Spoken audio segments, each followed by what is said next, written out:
من يهده الله فلا مضل له ومن يضلل فلا هادي له وأشهد أن لا إله إلا الله وأشهد أن محمدا عبده فأعوذ بالله من الشيطان الرجيم بسم الله الرحمن الرحيم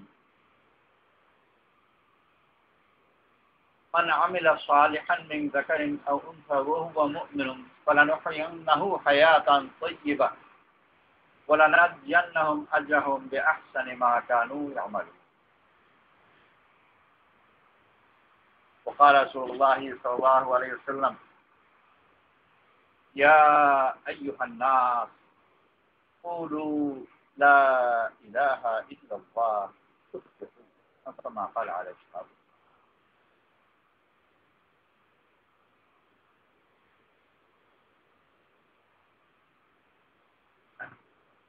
দুনিয়ার মানুষ কাজে ব্যস্ত, আর কাজের মধ্যে সফলতা দেখায়, দাওয়াত দেয়, উন্নতির জন্য ওরা কাজ করে। যারা এই জাগতিক উন্নতির সম্বন্ধে চিন্তা ফিকির করে, উন্নত জাতির দৃষ্টান্ত দেয় যে অমুক জাতি, জাপানিরা, কোরিয়ানরা কত উন্নতি করে ফেলবে। কোরিয়ার দৃষ্টান্ত সময় দেয়, কোরিয়ার স্বাধীন হয়েছে সম্ভবত 48 সনে, আর ইংরেজদের কাছ থেকে আমাদের স্বাধীনতা হচ্ছে 47, 1 বছর আগে। কিন্তু দুঃখ আফসোস করে বলে ওরা কোথায় চলে গেল, আমরা কোথায় পড়ে যাব।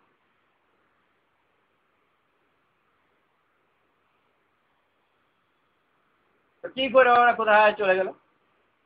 কাজ করো বাবু, কাজ করো, বসে বসে হবে।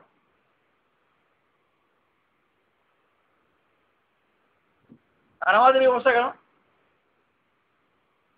কাজ করি না, অলস।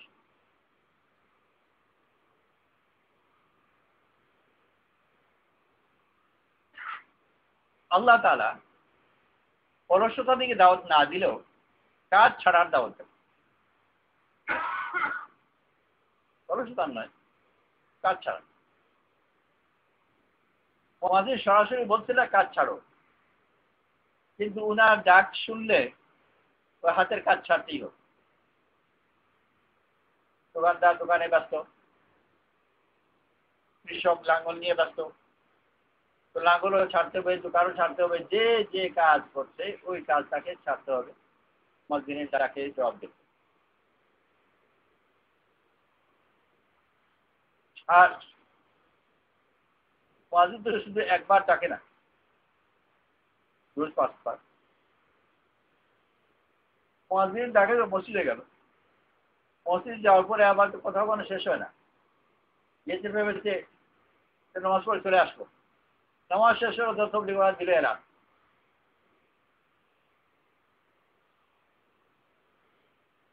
আরেক ধাপ বেড়ে গেল, ওটা তার হিসাবের মধ্যে ছিল না।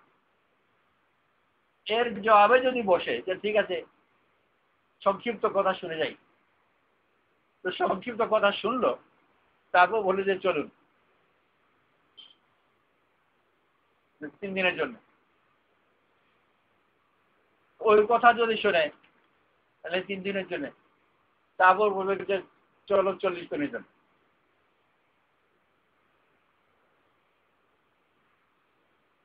একজন 3 দিনের জন্য একবার গিয়েছিল আমার পরিবার ভিতরে, এরপরে আর যায় না। কিছুদিন পরে হজে যাচ্ছে, তা আমি ওকে বললাম যে তুমি 3 দিনের জন্য যেতে পারো না, আর হজে চলে যাচ্ছ, আর হজে তো লাগবে কমপক্ষে 1 মাস বা প্রায় 1 মাস, টাকা তো আছেই, কষ্ট আছে। উত্তর বললো যে হজ আমি একবার করব তো হজ শেষ, আর তোমার 3 দিন দেবো তো যা শেষ তো হবে না, বরং বাড়তে থাকবে।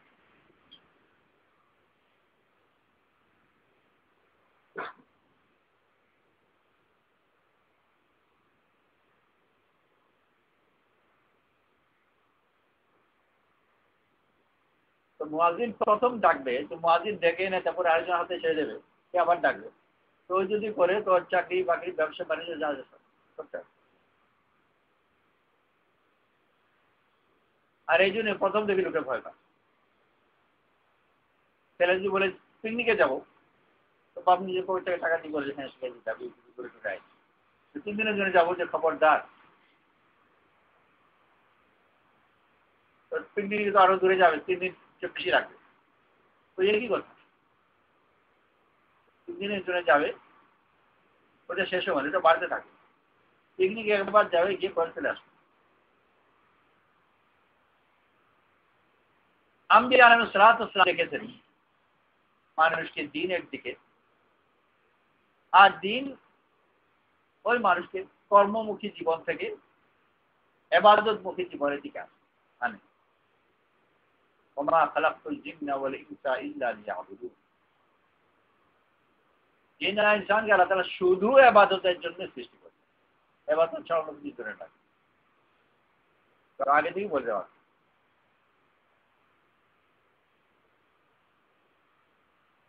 কামাই রোজগার,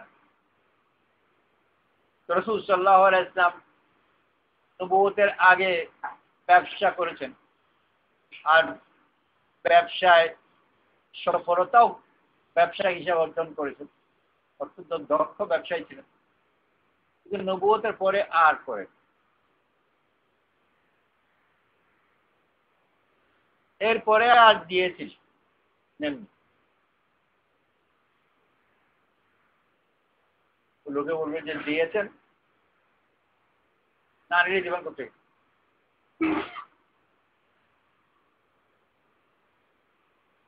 ওটা বোঝাই যায়, এখানে তাও সেই হিসাব না। কিছু লোকের সিগারেট খেত, প্রথম তো ধরে কম বয়সে, পরে আস্তে আস্তে বুঝে যে মহা ঝামেলা,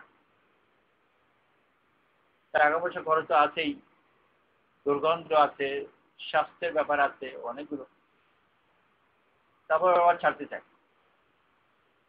সেরকম কয়েকজন আলোচনা করতো যে সিগারেট ছাড়তে চায়, বেশিরভাগই বলে যে মুশকিল, কারণ লেগে গেলে ছাড়াতে মুশকিল। উপস্থিত একজন ছিল, সে খুব বইমতলা, কোনো ব্যাপারই নয়, আমি অনেকবার ছেড়েছি, সিগারেট ছাড়া একেবারে সহজ ব্যাপার, বহুবার ছেড়েছি।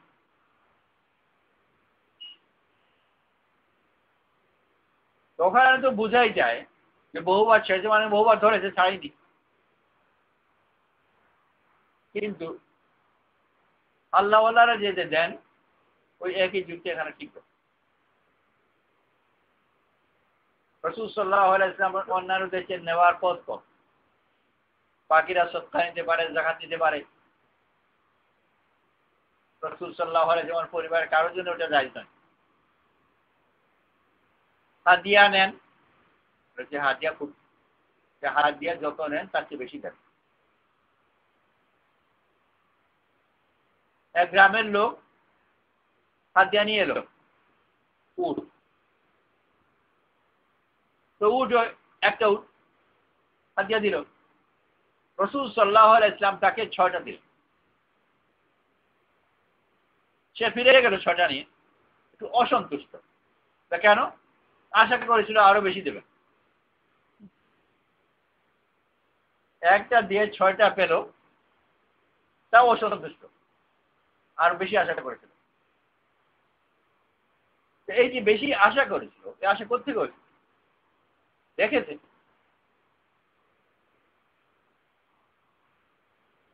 আর আরো বেশি আশা করা মানে ও যা দেখেছে সে নিশ্চয়ই হচ্ছে বেশি দেখেছে, 7টা 8টা 9টা 10টা হয়তো দিয়েছে।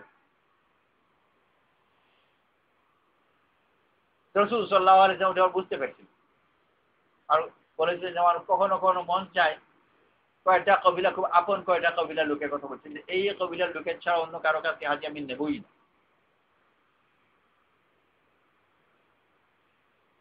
তাহলে বোঝা গেল যে হাদিয়াও যা নিতেন তার চেয়ে বেশি দিতেন। তো দিন দেওয়া শেখা, সাহাবাদের মধ্যে কে কি উপার্জন করেছেন, খুব ভালো লাভ করেছেন, এই ব্যাপারে উনার প্রশংসা কোরআন শরীফের আয়াত নাযিল হয়েছে। এরকম একটা আয়াত খুঁজে পাওয়া যাবে না। তবু সবাই ব্যবসা করে অনেক টাকা কামাই করেছেন, আল্লাহ তাআলা সন্তুষ্ট হয়ে মুগ্ধ হয়ে আয়াত নাযিল করে দিয়েছেন যে তো কামাই করলে ওর মতো করো। বরং ঘর খালি করে নিজেকে উপবাস রেখে বাচ্চাদেরকে উপবাস রেখে দিয়ে দিয়েছেন, এইটার আল্লাহ তাআলা আয়াত নাযিল করে।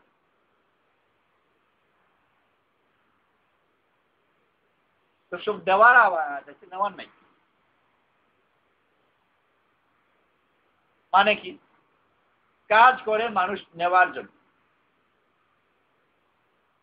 কাজের আর আমার মধ্যে কি পার্থক্য? কাজ দ্বারা জিনিস পায়, আর জিনিসের তার পরিবেশ করে। আমল দিয়ে জিনিস পায় না, বরং আমলের মধ্যে দেওয়ার ব্যাপারই বেশি। সরাসরি অনেকগুলো আমলের মধ্যে দেওয়া নেই। তিলাওয়াত করছি, কাউকে কিছু দিচ্ছি না, নামাজ পড়ছি কিছু দিচ্ছি না, কিন্তু আমলওয়ালা মানুষ তার যে নামাজ তিলাওয়াত করে সে সব কাহরা তো খুব সম্ভব করবে, তার কাছে লোকেও আশা করবে, বিপদে একজন দিনদার লোকের কাছে আশা করবে, তার দেওয়ার দিকই থাকে, আর তার সম্পদ কমে। আমল ওই জিনিসকে বলা হয় যে আমল দিয়ে তার চারপাশের অবস্থাকে সে উন্নত করে, কাজের অবস্থা উন্নত করে, আর আমল দিয়ে নিজেকে উন্নত করে, তার অবস্থাকে উন্নত করে। এক লোক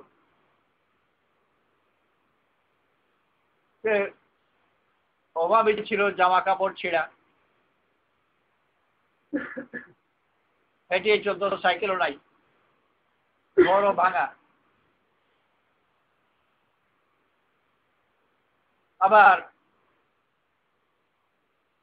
ওইদিকে আমলের দিক দিয়ে তেমন কোনো পাকা নয়। কিছুদিন পরে ব্যবসা আরম্ভ করলো, আর এক ভালো পীরের কাছে মরিদ হলো। ব্যবসা বাণিজ্য করে, আর পীরের কাছে যায়, ওজিফাইতে আদায় করে। রাস্তায় যাওয়ার সময় কেউ লক্ষ্য করলো যে নতুন জামা গায়ে, আবার এটাও লক্ষ্য করলো যে সাইকেল কিনেছে, তার মানে একজন টাকা পয়সা আছে।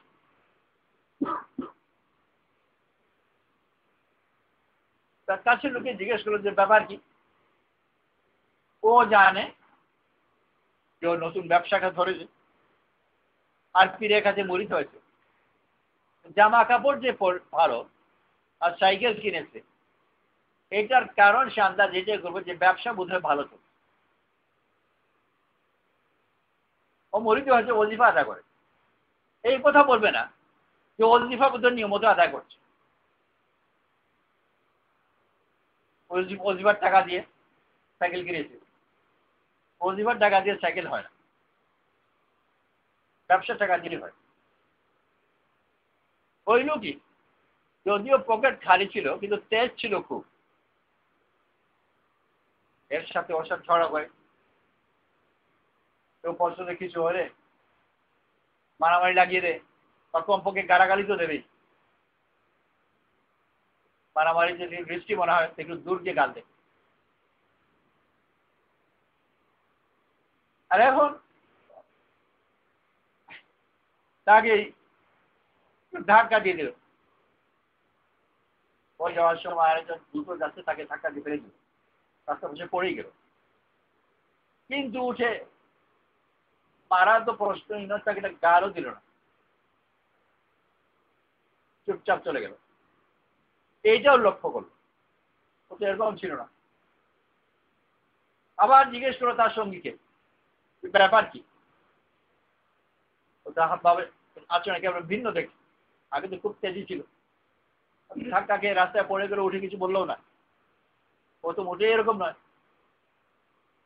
সে জানে যে নতুন ব্যবসা করছে আর পীরের ওজিফা আদায় করছে, এইটাই ঠিক বলবে না যে বোধহয় ব্যবসা ভালো চলছে। ওরা এইটাই বলবে যে জিকির তেলাওয়াতের বোধহয় কিছু রং লাগছে।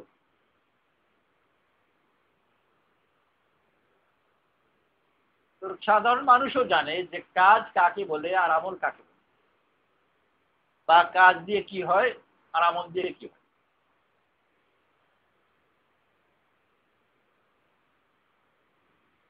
কাজ দিয়ে সম্পদ হয়, আর সম্পদ সংক্রান্ত জিনিসকে কাজ বলে, আর আমল দিয়ে সিফত হয়, আর সিফত সংক্রান্ত জিনিসকে আমল বলে। আল্লাহ তাআলা আম্বিয়া আলাইহিস সালাতু ওয়াস সালামকে পাঠিয়েছেন মানুষকে আমলমুখী বানাবার জন্য, আর তার সামনে দৃষ্টান্ত রেখেছেন অত্যন্ত পরিপূর্ণ সুন্দর মানুষ আমল করে করেও ওর মতো হোক।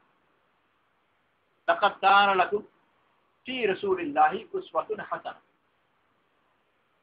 তোমাদের জন্য রাসূল সাল্লাল্লাহু আলাইহি ওয়াসাল্লামের মধ্যে রয়েছে উত্তম দৃষ্টান্ত। রাসূল সাল্লাল্লাহু আলাইহি ওয়াসাল্লামের মনটা কি খুব ভালো ছিল? সাইকেল, ঘর বাড়ি, জামা কাপড় সবাই জানা কিছুই ছিল না। উনি নিজে অত্যন্ত সুন্দর, উসওয়াতুন হাসানাহ, সুন্দর দৃষ্টান্ত। দিনের ময়দানে ওই হাসান শব্দ বিভিন্ন আকারে খুব বেশি আছে। হাদিসের শুদ্ধতা শুদ্ধ না বলে বলে হাসান।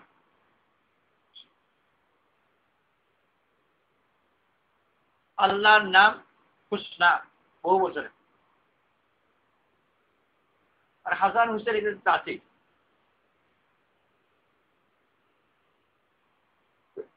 সুন্দর, লিয়াবলুয়াকুম আইয়ুকুম আহসানু আমালা, সুন্দর আমল।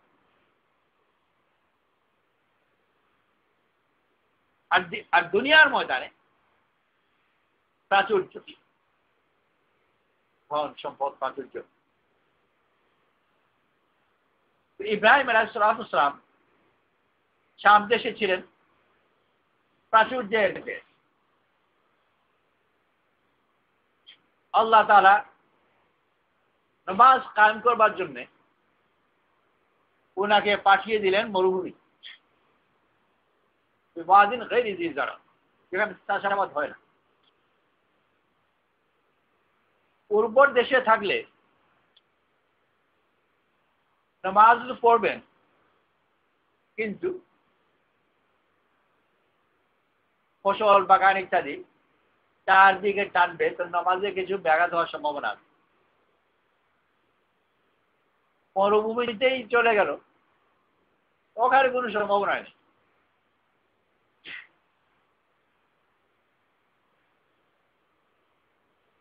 উর্দুতে একটা কথা ব্যবহার হয় কখনো, না রহে বাপ না রহে বাঁশরি, বাঁশি নাই তো বাঁশিয়ে বাঁচিছে। তো জমি জমা থাকলে নেই চাষাবাদ, জমি জমাই নাই তো চাষাবাদ করবে কিসে? নামাজ পড়ো।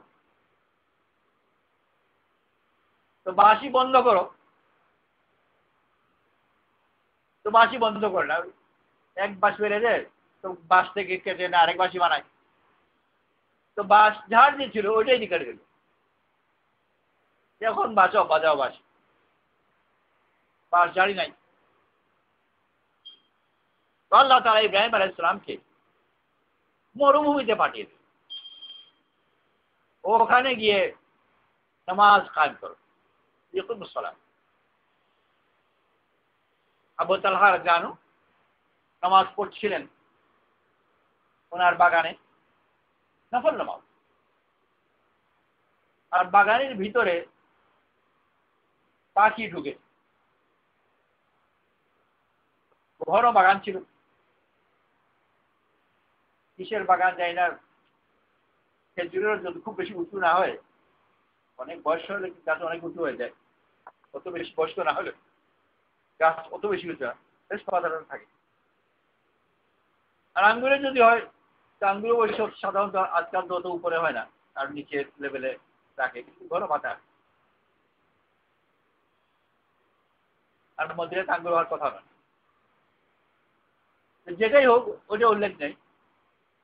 নামাজের মধ্যে নামাজ পড়ছেন আর পাখি ঢুকেছে, বেরোতে চাচ্ছে, এদিক ওদিক ছটফট করছে, বেরোতে বাইরে, পাতা ঘন ছিল, ওদিকে ওরা খেয়াল গেছে। আর ঘন পাতা, ঘন ফল, চাষাবাদ যারা করে তাদের জন্য সবচেয়ে বেশি আনন্দের জিনিস, এটাই চায়। ওইদিকে খেয়াল চলে গেল। নামাজ শেষে ওই বাগানে সবটা করে দিল। ওই বাঁশি বন্ধ করা, তার চেয়ে ওই বাঁশ ঝাড়ি কেটে দিল। আর দ্বিতীয়বার কোনো পাখি ঢুকে আর নামাজ নষ্ট করবে না, বাগানে নাই। আল্লাহ তাআলা ইব্রাহিম আলাইহিস সালামের ব্যাপারে ওই বন্দোবস্ত আগেই করবে।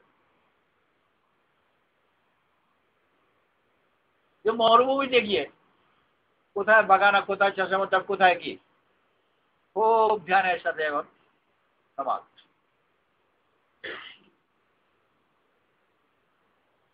আগে ব্যস্ততা ছিল।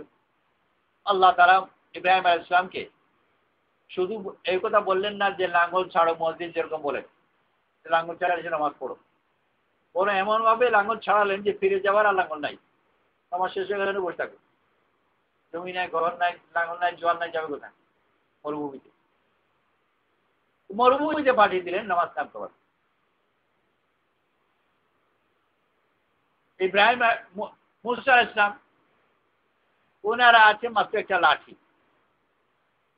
তবে ওই লাঠি দিয়ে আবার এর পেছনে আবার ছাগলটা করা, ওগুলোকে সামলা। তা আল্লাহ তাআলা এটা বলতে পারছেন ছাগলগুলোকে ছেড়ে দাও আর তুমি নামাজ পড়ো, তা না বলে লাঠি ছেড়ে দাও, ছাগল তো এমনি চলে যাবে, লাঠি বেড়ে দাও। দুনিয়া মানুষ ভাবে যে লাঠি বিদ্যা কি দোষ করবে, তখন বলতেন যে লাঠি বেরো। ওই লাঠি তো এরকম নয় যে খামাকে কি মানুষকে লাঠি দিয়ে পিটাবে। ছাগল চড়ান হেলাল নেই, ওটা ফেলে দাও। উপার্জনের পথই দিলেন বন্ধ করে,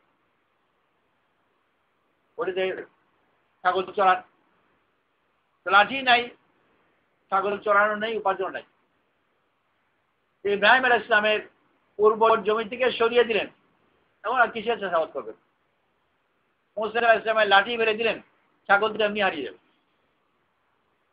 উপার্জনের পথই বন্ধ করে, আর উপার্জনের পথ বন্ধ করে দিয়ে আমলে বলতে লাগালেন। আমভাবে মানুষের জন্য নবীদের কথা আলাদা। আমভাবে উপার্জন জীবিকার পথ দিন একেবারে বন্ধ করে না, কিন্তু কমায়, আর ওইটিকে নিম্নমানের দিকে আনে।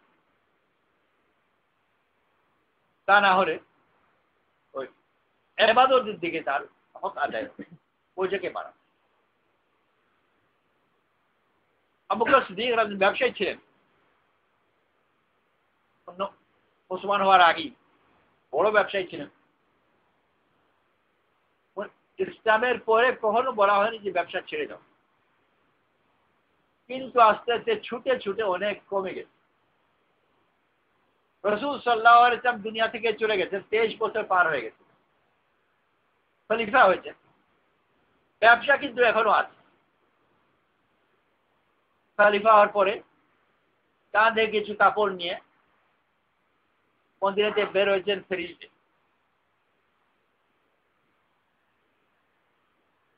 ওমর রানু দেখলেন যে কোথায় যাচ্ছ, তো বললেন জানোই যে এটা আমার পেশা, আমি ব্যবসায়ী।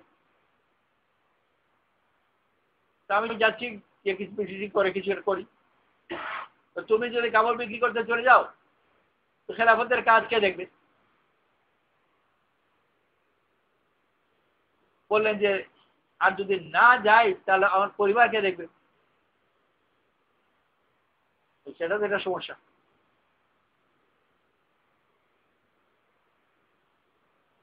দুজন মিলে ঠিক করলেন যে তোরা আবু উবাইদার কাছে যাই, বাইতুল মাল থেকে বেতন নির্ধারণ করা হোক।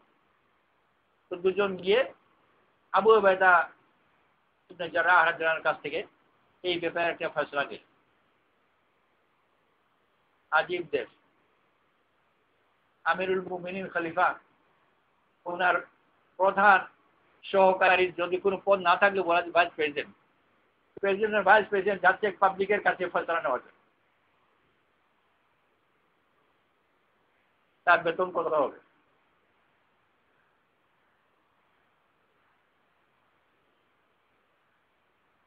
তো উনি এটা ঠিক করে দিলেন। তো বোঝা যায় যে উনি ব্যবসা ছাড়েননি, ব্যবসায়ী এখন। কিন্তু আগে ছিলেন বড় দোকানের মালিক আর এখন হচ্ছে ফেরিওয়ালা। তো ছোট হতে হতে আর নামতে নামতে কত নিচে নেমেছে। আর এটাকে তারা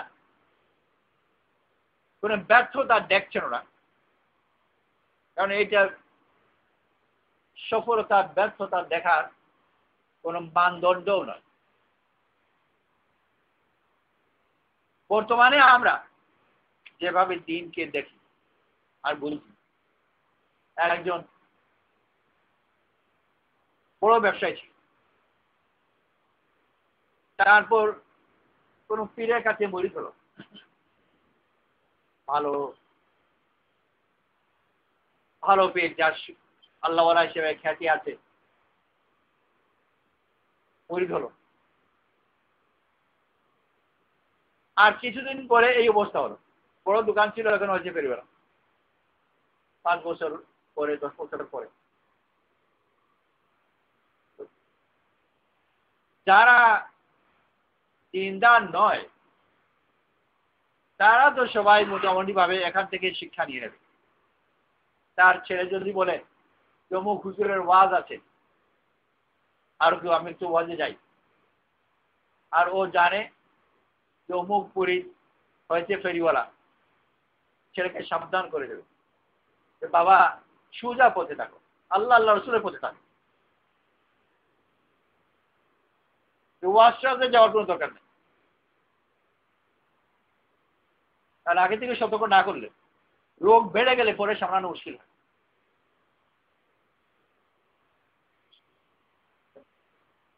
আর যদি দিনদার লোক আর তা নিয়ে আলোচনা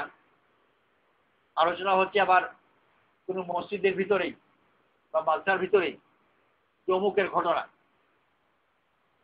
পীরের কাছে যায়, ওয়াজিফা আদায় করে, বড় ব্যবসায়ী ছিল আর হয়েছে ফেরিওয়ালা, ওটাকে বোঝার চেষ্টা করবে। কারণ দুনিয়ার সমাজ বুঝতে চায়, ডাক্তার বুঝতে চায় যে রোগটা কি, তবে না চিকিৎসা। বৈজ্ঞানিকদের সারা জীবনে গবেষণায় যে ব্যাপারটা কি, তো তারা বোঝার চেষ্টা করবে, বিভিন্ন ধরনের থিওরিও পেশ করবে। কে বলবে যে হ্যাঁ ওয়াজিফা তো ঠিক মতো আদায় করতো, কিন্তু আমি শুনেছি ওর মা নাকি ওর উপর নারাজ অবস্থায় মারা গেছে। মানে এমন খারাপ পরিণতি কোন বড় ধরনের কিছু এটা ছাড়া হওয়ার কথা না। কেউ বলবে ওয়াজিফা তো আদায় করতে, ওয়াজিফা আদায় করলে হয় নাকি, আদবও কিছু জানতে হয়। পীরের সামনে বেয়াদবি করেছেন শুনেননি? এইটাই ব্যাপার। নামাজ রোজা করে ওয়াজিফা আদায় করলো, ও ফেরিওয়ালা হবে কেন? কোন বড় ধরনের অভিশাপ ছাড়া এরকম হয় না।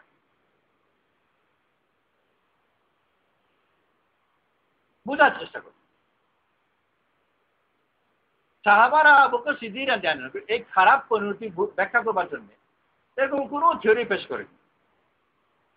যে বড় ব্যবসায়ী ছিলেন আর ফেরিওয়ালা হলেন, রাসূল সাল্লাল্লাহু আলাইহি ওয়াসাল্লাম শেষ জীবনে কোনো অভিশাপ দিয়ে গেলেন কিনা? পারবো কিছুটা হলো কিনা, কারণ জানেনি যে এই পথে নয় সফলতার মানদণ্ড ভিত্তি।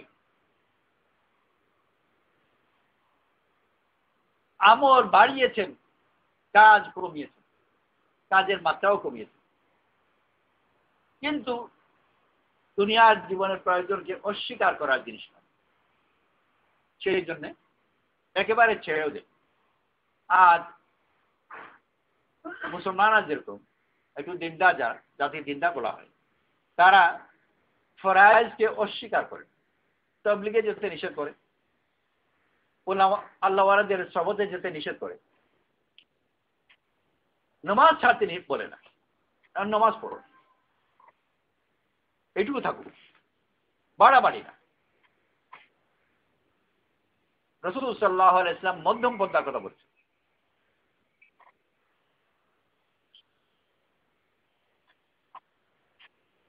তো তারা ওরকম একেবারে দুনিয়া ছাড়তে বলেন, আমাকে সিজির আনানো ব্যবসা বন্ধ করতে বলেন, কিন্তু এই কথা বলতেন যে ব্যবসা করো, কিন্তু বাড়াবাড়ি।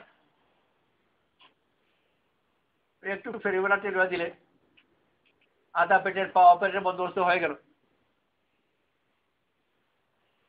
কাজ থেকে আমলমুখী জীবন ব্যক্তিগত পর্যায়ে, পরিবারের পর্যায়ে, সম্পূর্ণ জাতির পর্যায়ে, সম্পূর্ণ জাতি আমলমুখী জাতি, আমলওয়ালা হবে। আর আমল দিয়ে কি পাওয়া যায়?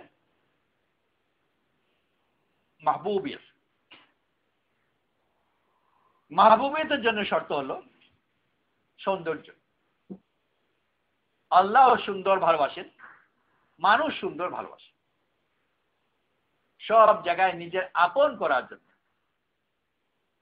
ভালোবাসবার জন্য সুন্দর চাই। বিয়ে করবে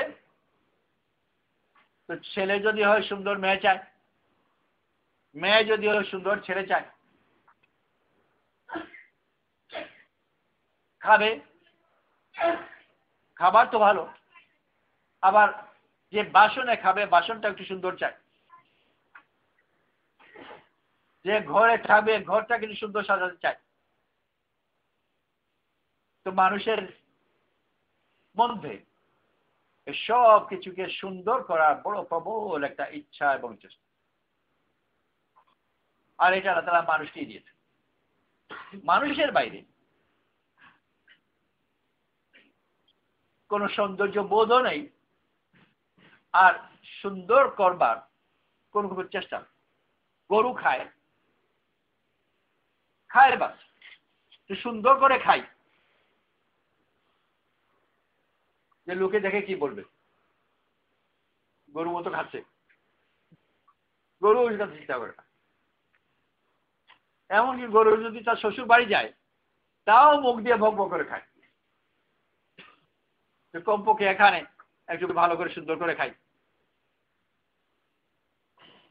আর মানুষ একেবারে ছোট বাচ্চা, ওইটাকে মা যেরকম খেতে শিখায়, গিলতে জানে না, গিলতেও শিখাতে হয়, ওইটাও একটু যখন বড় হয়ে যায় তাকে সুন্দর করে খেতেও শিখায়। মানুষের জীবন সব কিছু করে, কিন্তু প্রত্যেক কিছুর সাথে আবার আনুষ্ঠানিকতা আছে, খাওয়ার একটা ধরন আছে।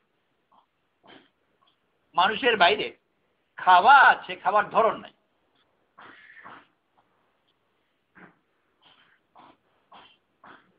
আর মানুষের জন্য খাওয়া আছে, তার ধরন আছে, বরং ধরনটার গুরুত্ব খুব বেশি। বংশবৃদ্ধি, তো বংশবৃদ্ধির কারণে মানুষ সমাজে বিয়ে শাদীর বন্দোবস্ত আছে।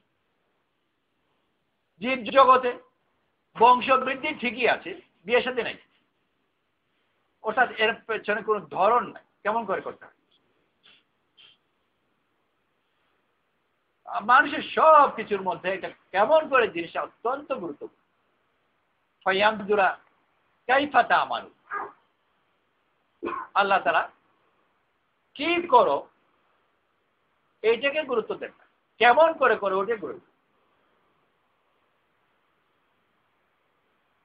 সবাই খায়, ও খায় কি খায় না এটা দেখার বিষয় না, খাবে তো সবাই, দেখার বিষয় যে কেমন করে খায়।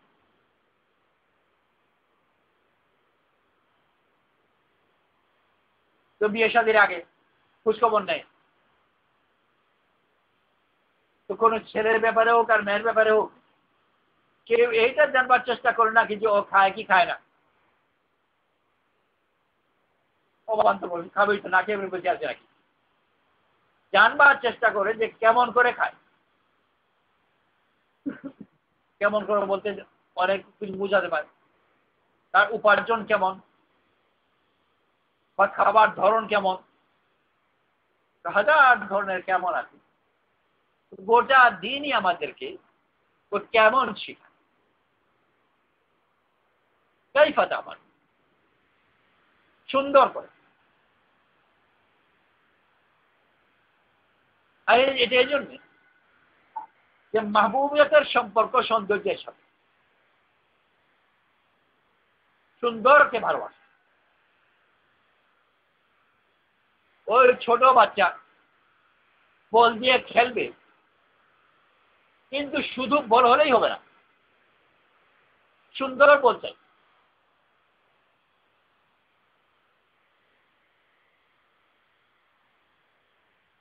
তবে একটু বড় যখন হয়ে যায় 3-4 বছর বয়স, তখন বলে এইটা দেখাবো না, ওইটা দেখাবো, লাল তাক। তো সেও শুধু খাওয়ার ব্যাপার নয়, সুন্দর করে খেতে হবে। আল্লাহ তাআলা মানুষকে দিন দিয়েছেন তার সব কিছু যেন সুন্দর, আয়োজনে দিয়েছে সুন্দর তোমার দৃষ্টান্ত রাসূল সাল্লাল্লাহু আলাইহি ওয়াসাল্লাম, উসওয়াতুন হাসান। আর ওই সুন্দরের কারণে আল্লাহ ভালোবাসেন, মানুষও ভালোবাসে, মাহবুবিয়ত অর্জন করে। কাজ দিয়ে সম্পদ অর্জন করে,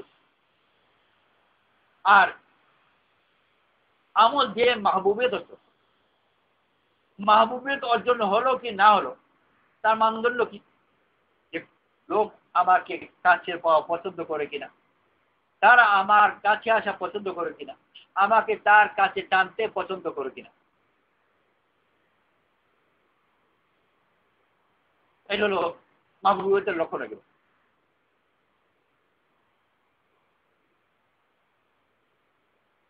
অসুস্থ বলছেন কেউ দেখা করতে আসছে না, খবর পেয়েছে অসুস্থ, দেখা করতে আসে না, চিন্তায় পড়ে গেল। চিন্তা কি আছে, অসুস্থ দেখা করতে কেন আসবে, আমার স্বাস্থ্যের দরকার। যদি আমার বলবেন যে পাবলিক দেখতে আসছে কিনা, আমি বলবো যে আমার চিকিৎসা ভালো হয়েছে কিনা।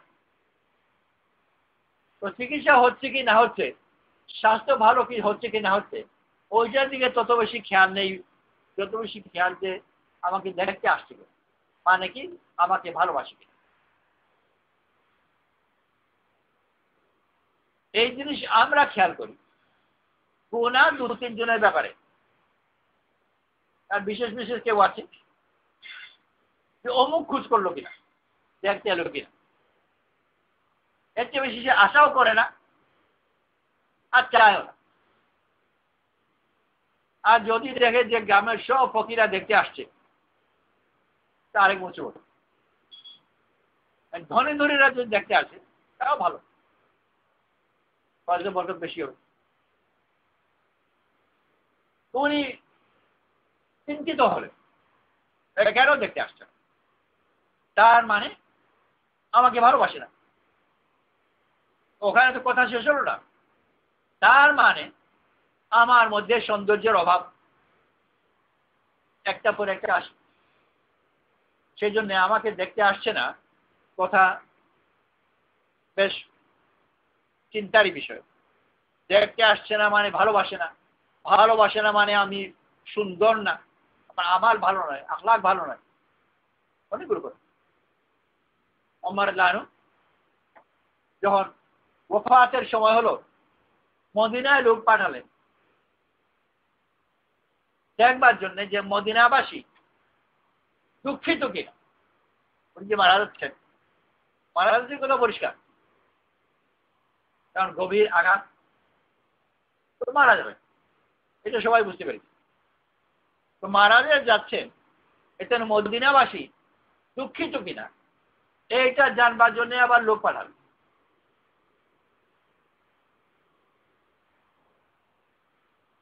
দুনিয়ার মানুষ যারা দুনিয়ায় পড়ে বুঝতেই পারবেন, নিজের জান যাচ্ছে, চিন্তা করবে চিকিৎসা, তার চিন্তা না করে খোঁজ নেই যে পাবলিক কি করে, আসে না কাঁদে, খোঁজ খবর নিয়ে এসে বললেন যে সম্পূর্ণ মদিনার লোক খুব দুঃখিত, আর জটলা করে করে বিভিন্ন জায়গায় বসে বসে কাঁদছে। দোয়াইতে তো করবেই। ওমর জানু এই খবর পেয়ে আল্লাহর কাছে শুকর আদায় করে, আল্লাহ প্রশংসা, আলহামদুলিল্লাহ, আল্লাহ তাআলা আমাকে মুসলমানদের কাছে মাহবুব বানিয়ে। মাহবুবিয়ত আমলের সফলতার লক্ষণ। টাকা পয়সা যেরকম ব্যবসার সফলতার লক্ষণ। একজন ব্যবসা করছে, তার ব্যবসা ভালো করছে কি না করছে টাকা পয়সা দেখবে, টাকা পয়সা অ্যাকাউন্ট তো দেখবে না, পকেটে ক্যাশ টাকাও দেখাবে না, কিন্তু তার আশ্রাত দেখা যায়।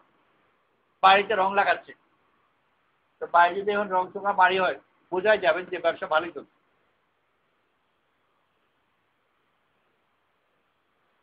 তো উনি খোঁজ নিলেন যে লোক আসছে, বালখের লোক দেখতে আসছে না, অসুস্থ, খবর পেয়েছে, জানে কেন। তো ওনাকে বলা হলো যে বেশবার অনেক লোক আপনার কাছে ঋণী, একজন ধনী লোক ছিলেন, অনেক লোক ওনার কাছে ঋণ নিয়েছে, আর এরা ঋণ পরিশোধ করেনি, আর এখন আপাতত করতে পারছেও না, আর আপনি অসুস্থ, এখন তো ঋণ পরিশোধ করা উচিত, ওকে করতে পারছে না, খালি হাতে আসতেও চাচ্ছে না। এই কথা শুনে খুব অসন্তুষ্ট হলেন ওনার নিজের টাকার উপর। এই সম্পদই আমাকে মানুষের কাছে অপ্রিয় বানিয়েছে। সাথে সাথে ঘোষণা করালেন যে সব ঋণ মাফ, কারো কাছে কোনো ঋণ প্রদান নেবে না, শহরে জানিয়ে দিল সবাইকে। এরপরে মানুষের ভিড় দেখা করতে আসছে।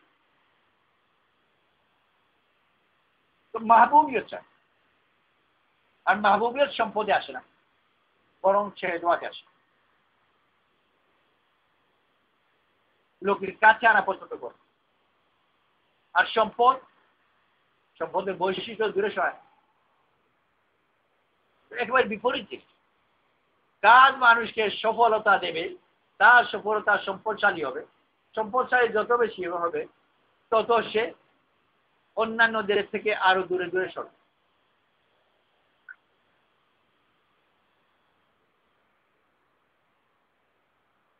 থার্ড ক্লাসে বসে তো গায়ে গায়ে ঠেলে ঠেলে, সেকেন্ড ক্লাসে বসে মাঝখানে একটু হাতলের ফাঁক আছে, আর ফার্স্ট ক্লাস এসিতে যায় মাঝখানে তিনজনের বসবার জায়গা রেখে, দূরে দূরে ফাঁক করে। অফিসের কর্মচারীদের জন্য সবার জন্য একটা বাথরুম, আর চেয়ারম্যানের জন্য ওনার একার জন্য একটা বড় বাথরুম।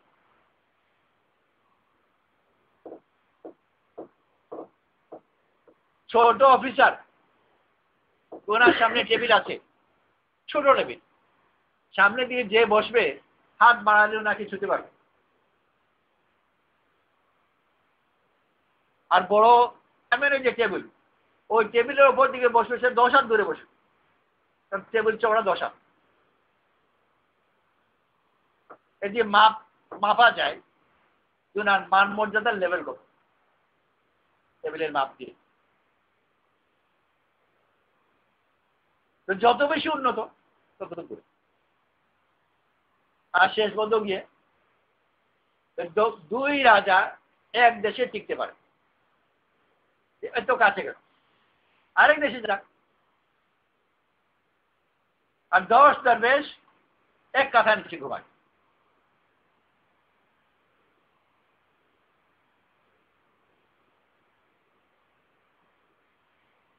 সম্পদ মানুষকে, সে নিজেও চায় সরে যেতে। সম্পদের মিজাজ আলাদা, আর মোহাম্মতের মিজাজ আলাদা।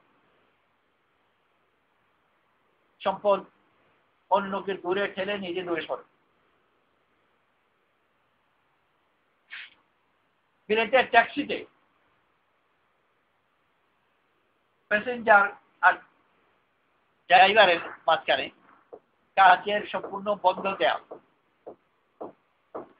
তো বন্ধ দেওয়া যে প্যাসেঞ্জার বলবে কেমন করে কোন দিকে যাবো, যদি বলার দরকার পড়ে, তো ওইটা বলবে ইন্টারকমে। বসে আছে আধার দূরে, শীতের এই পাশে ওই পাশে, কিন্তু কথা বলার উপায় নেই। কথাটা যদি বলতে হচ্ছে ইন্টারকমে কথা বলবে। কেন? ড্রাইভারের লেভেল আর সাহেবের লেভেল এক থাকে, সরাসরি কথা বলবে।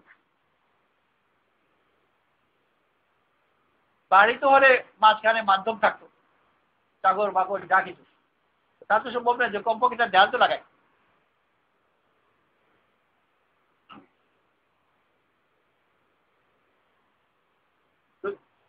দূরত্ব এটাও সম্পদের বৈশিষ্ট্য, আর এটা চায়, স্বাভাবিক হয়েও যায়, সেও চায়। আর আমলের বৈশিষ্ট্য হচ্ছে মোহাম্মত, আর মোহাম্মতের বৈশিষ্ট্য নৈকট্য। যত বেশি মাহবুব হবে তত বেশি নিকট আর ভালো লাগে। তো বাচ্চাকে কোলে নেয়, শুধু কোলে নেয় তাই না, কোলে নেয় তারপর আবার চাপে। আর বাচ্চা ছোট হলে বুঝে, তো সেও এই চাপে নারাজ হয় না। কিন্তু মাহবুব লোকের হওয়া যায়, অপরিচিত লোকের হাতে করে যেতে আপত্তি করে।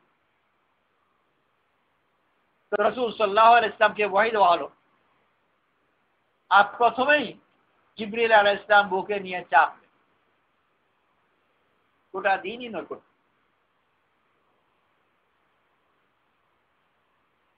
তো সম্পদের মানুষ, দুনিয়ার যত কাজ, সব কাজের লক্ষ্য হচ্ছে সম্পদ অর্জন, আর সম্পদ দিয়ে তার চারপাশের অবস্থাকে করে। এর না চাইলেও তার স্বাভাবিক একটা পরিণতি যেটা, যে মাহবুবিয়ত কমে যায়। কেউ ব্যবসা করছে, চাকরি করছে, প্রমোশন করছে, তার লক্ষ্য যেন আমি যেন অপ্রিয় হই। কিন্তু সম্পদ বৃদ্ধির সাথে সাথে ওইটা হতে থাকে। ঠিক যেরকম কেউ জিকির তেলাওয়াত করে, আল্লাহওয়ালা হয়, চিল্লা দেয়, দিনদার হতে চায়, ও এই নিয়ন্ত্রণে দোয়া করে, আল্লাহ তুমি আমাকে গরিব বানাও, এটা তার ইচ্ছাও নয়। কিন্তু আমল আখলাক যদি বাড়াতে থাকে তাহলে গরিবী বাড়তেই থাকে।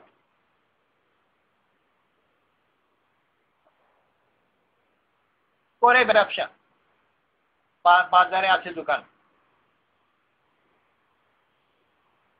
দিনদারি বাড়লো। তো দিনদারি যদি বাড়ে, প্রথম মসজিদে যারা আছেন এদের সাথে খাতির হবে, ইমাম মুয়াজ্জিন খাদিমের সাথে খাতির হবে, তারপর পড়ালোকের কাজ করবে, পড়ালোকের সাথে খাতির হবে, তারপর একসাথে চিল্লা দিয়েছিলাম তার সাথে খাতির হবে। তারপরে আস্তে আস্তে দেখা যায় যে সব খাতিরওয়ালারা আসে দোকানে, কিন্তু কিনতে আসে না, এসে বসে গল্প সল্প করে। গল্প সল্প করে কিছু চা তো খাওয়াতে হয়।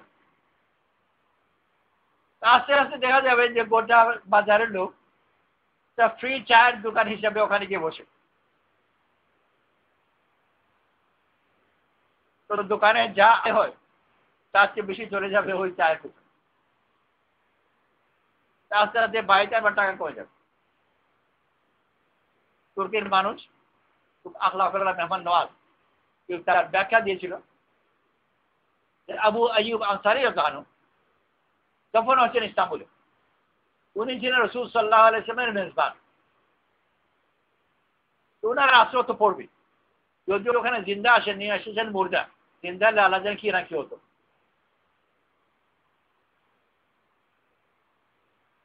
আমাদের সাথী জুতা ছিঁড়ে গেছে রাস্তার পাশে, এখনো কিছু কিছু পাওয়া যায়, এখনো অনেকদিন আগের কথা, এখন পাওয়া যায় কিনা জানি না। রাস্তার পাশে জুতা সেলাই করা, আমাদের আজকে পাওয়া যায়, আজকাল তো কম পাওয়া যায়। তো রাস্তার পাশে জুতা সেলাই করা, তো জুতা সেলাই করালো। তো সেলাই করতে গিয়ে কিছু কথাবার্তা হলো। তো জুতা সেলাই করারও পয়সা দিল 5 টাকা, আর ও নাস্তা করারও 2.5 টাকা। এরকম জুতা সেলাই করে ওর লাভ করে টাকা হবে। ও পরিচয়জন লোক, তাকে যদি এত পয়সা নাস্তা করায়, পরিচিত হলে তো আরো বেশি করাবে। আমাল মানুষকে সুন্দর বানায়, আখলাক ওয়ালা বানায়, মাহবুব বানায়, কিন্তু না চাইলেও গরিবও বানায়। সব টাকা ওদিকে চলে যাবে। এই সিফত মাহবুবে, যেটা আরবের মধ্যে ইসলামের আগে থেকেই এটা কদর ছিল।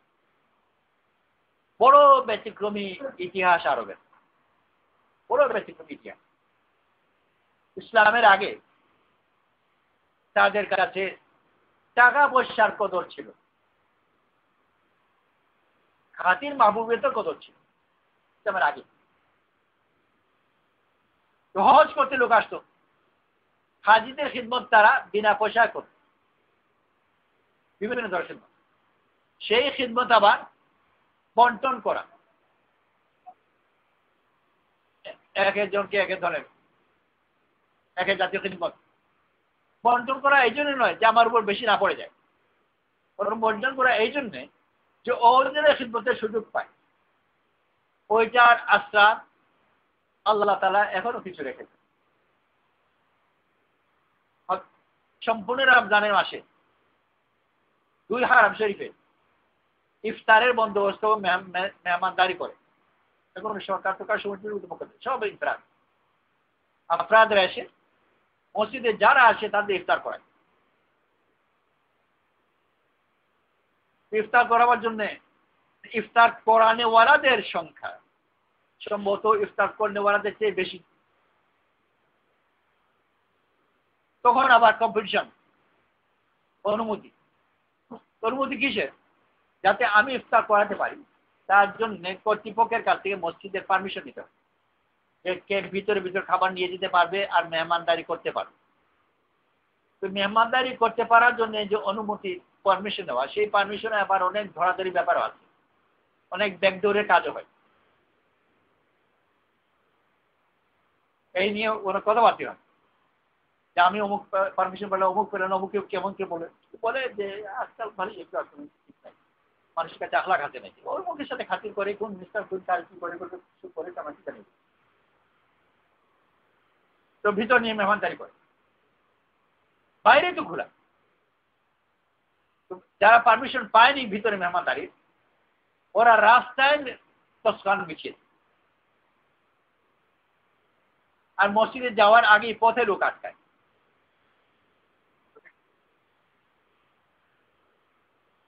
তো বড়রা তো বেশি কিছু করতে পারে না, শুধু 2 হাত দিয়ে বলে বসেন। তো ওদের কথা এখন কার কথা কোথাও মানে ফেলে দিয়ে চলে যেতে হয়। পরিবার থেকে নাতি পুতি যারা ছোট বাচ্চাদেরকে নিয়ে আসে, আর বাচ্চারা এসে জড়িয়ে ধরে ওদেরকে ছেড়ে দেওয়া যায়। তাই মসজিদ যাচ্ছিলাম, ছোট বাচ্চা আসে একেবারে কোমর মধ্যে জড়িয়ে ধরে, তখন ওখানে বসতেই হলো। সেইটা ইসলামের আগে থেকে ছিল। ওইটা সুরত কিছু পরিবর্তন হয়েছে, আইয়ামে জাহিলিয়াতেও মেহমানদারি কদর ছিল, আর মেহমানদের করার ব্যাপারে প্রতিযোগিতা ছিল। আর সবচেয়ে বেশি সম্মানী জিনিস ছিল পানি খাওয়া। আর এইটা ছিল আর বনু হাশিমের। তো রাসূল সাল্লাল্লাহু আলাইহি ওয়াসাল্লামের বিরুদ্ধে অন্যান্য পরিবারগত যেগুলো ছিল, তারা যেসব কারণে রাসূল সাল্লাল্লাহু আলাইহি ওয়াসাল্লাম নবী মানতে চাইতো না, হিংসা করে। আর হিংসা করার মধ্যে বিভিন্ন সময় এই কথা বলতো যে সেকায়া, পানিও ওদের, নবীও তাদের হবে, আমাদের কি থাকবে?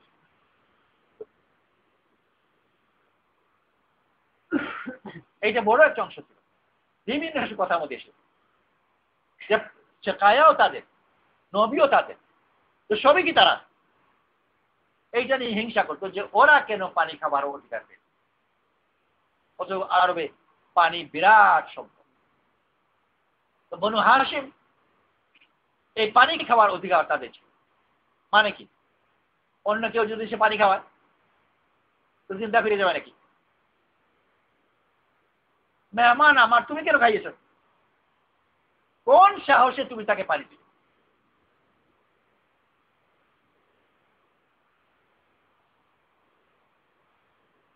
তো তার কদর করতো। এরকম নয় যে আমি তাকে তাড়িয়ে দিলাম আর আমি দিলাম না, তার কদর করতো। বনু হাশিম রাসূল সাল্লাল্লাহু আলাইহি ওয়াসাল্লামের আগে বনু হাশিম বেশ সম্পদশালী গোত্র ছিল। কিন্তু ওই শিকায়া, পানি খাওয়ার এই বন্টন বোধহয় বিভিন্ন সময় পরিবর্তন হয়ে থাকে, আমি ঠিক জানি না। হয়তো রাসূল সাল্লাল্লাহু আলাইহি ওয়াসাল্লামের কিছু আগে আবার পুনর্বন্টন হয়েছিল বা কিছু একটা। বনু হাশিম পেয়েছিল পানি খাওয়ানোর অধিকার। এইটার হক আদায় করার জন্য, এটার পুরো মাত্রা কদর করার জন্য তারা পানি খাওয়াতেন, শুধু নয় মধুর শরবত খাওয়াতেন। আর এই মধু আসবে কোত্থেকে?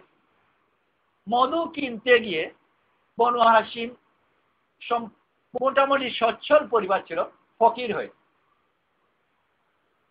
নিজের সম্পূর্ণ সম্পদ ব্যয় করে মধু কিনে হাজিদেরকে খাইয়ে দিয়ে এখন খাবার নাই।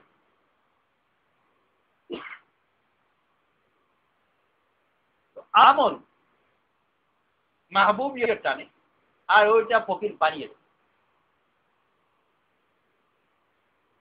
তো যত বেশি নেকা হবে তত বেশি তার মধ্যে অভাব বাড়বে। আখলাক বাড়লো, লোকজন আছে মেহমানদারি আসবে, তাদের খাওয়া দাওয়া করবে, খেয়ালই করবে ভিতর আছে কিনা আছে। আস্তে আস্তে তারা টাকা পয়সা খরচ হচ্ছে, উপার্জন কমবে।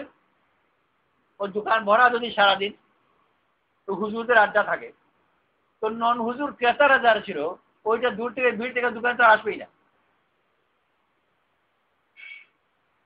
আর তবলিগওয়ালাদের যে ভিড় থাকে, তো যারা দেখো যে ওখানে গেলে দোকানে জিনিস তো কিনতে পারবো না, যেতে হবে চিল্লায়, তারাও আসবে। তো দুনিয়াদার মানুষ যখন সম্পদ চায়, কিন্তু ও জানতে অপ্রিয় হয়ে যায়, ওটা তার লক্ষ্য ছিল না। কেউ লক্ষ্য বানাবে যে আমি অপ্রিয় হই, কিন্তু হয়ে যাবে। আর আল্লাহওয়ালারা আমাল চায়, কিন্তু ও জানতে অনিচ্ছায় গরিব হয়ে যায়। কিন্তু দুনিয়াদার যারা বহুত উপরে অবস্থায় যেতে পেরেছে, তার অপ্রিয় হয়ে যাওয়াকে নিয়ে সে কোনো দুঃখ করে। আগে ছিল একজন গ্রামের সাধারণ মানুষ, আর আত্মীয় স্বজন বন্ধু বান্ধবের সাথে খুব খাতির ছিল, আসা যাওয়া ছিল, খোঁজখবর নিত। এখন হয়ে গেছে মন্ত্রী,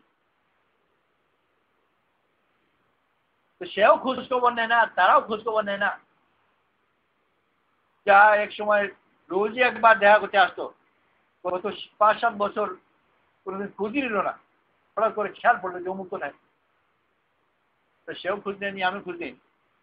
আগে যে এর সাথে প্রত্যেকদিন দেখা হতো আর একবার আমার খোঁজ খবর নিত, আর গত 10 বছর মধ্যে একবারও খোঁজ নিল না, এই নিয়ে মন্ত্রীর কোনো মাথা ব্যথা নেই।